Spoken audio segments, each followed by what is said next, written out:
వెంకటరావు గారికి ఎలాంటి అర్హత లేదు ప్రస్తుత భేటీ గురించి మాట్లాడడానికి తెలియజేస్తా ఉన్నా. కనీసం ఈ భేటీని స్వాగతించాల్సింది పోయి విమర్శలకు దిగుతున్నటువంటి బీఆర్ఎస్ పార్టీ, మీ పార్టీ ఆయుసే దినదిన గంటం నూరేళ్ళు ఆయుసు, పెద్ద మరగంలో ఉండే పరిస్థితిలో లేదు. ఇలా తెలంగాణ ప్రజలు హర్షిస్తా ఉన్నారు, ఇరు రాష్ట్రాల తెలుగు ప్రజలు గర్వపడతా ఉన్నారు. ఇరు రాష్ట్రాల ముఖ్యమంత్రులు అన్నదమ్ముల వలె కూర్చొని సమస్యలు పరిష్కరించుకోవడానికి ముందుకు వచ్చినటువంటి సందర్భంలో ప్రజలంతా సంతోషపడతా ఉన్నారు. కాబట్టి మేము ఒక విషయం చెప్పదలుచుకున్నాం కేసీఆర్ గారికి, ఆయన పరివారానికి అందరికీ. 10 ఏళ్ల పాటు గతంలో ఉన్న విభజన సమస్యలు అట్లా ఉండగా 10 ఏళ్ల పాటు నువ్వు తయారు చేసిన పెట్ట మామూలుగా ఏం లేదు. 10 ఏళ్ల పాటు అనేకమైనటువంటి సమస్యలు సృష్టించరు. ఇక్కడ కృష్ణానది నీళ్ల వాటా విషయంలో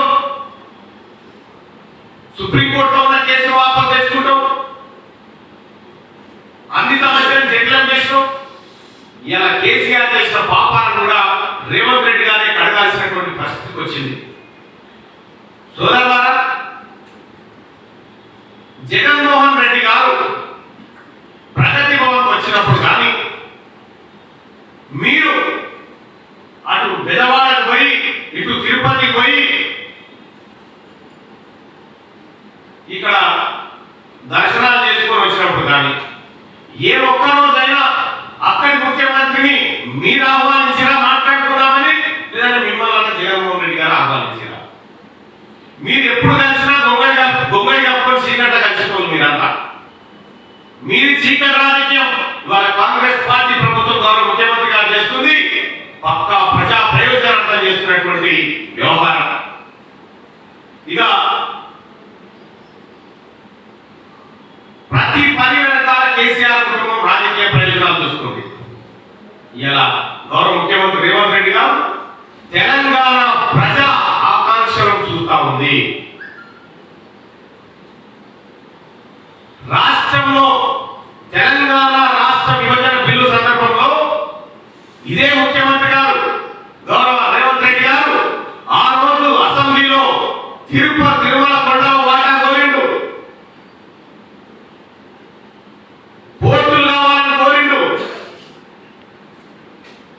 విభజనలో ఆంధ్రప్రదేశ్ లో ఉన్నటువంటి తెలంగాణలో లేనటువంటి అంశాల గురించి మాట్లాడి తెలంగాణకే ఆంధ్రప్రదేశ్ బాకీ పడ్డదనేటువంటి రీతిలో ఆయన తెలంగాణ గడ్డ ఆకాంక్షను తెలియజేసే ప్రయత్నం చేస్తే కేసీఆర్ గారు మాట్లాడిన ఎడగోలో నీళ్లున్నాయి, రాయలసీమ రత్నాలసీమ చేసుకోమని చెప్పినటువంటి మహానుభావుడు మాట్లాడింది వాస్తవం కాదా? రేవంత్ రెడ్డి గారు అసెంబ్లీలో మాట్లాడిన వీడియోలు కావాలంటే ఆ యూట్యూబ్ లో ఉంది, మీకు పంపమంటే పంపుతాం. ఇలా ఏదేమైనప్పటికీ ఒక మంచి వాతావరణంలో సమావేశం జరుగుతూ ఉంటే ఈ మంచి వాతావరణాన్ని చెడగొట్టాలనేటువంటి ఉద్దేశంతో బీఆర్ఎస్ పార్టీ ప్రయత్నాలు చేస్తూ ఉంది.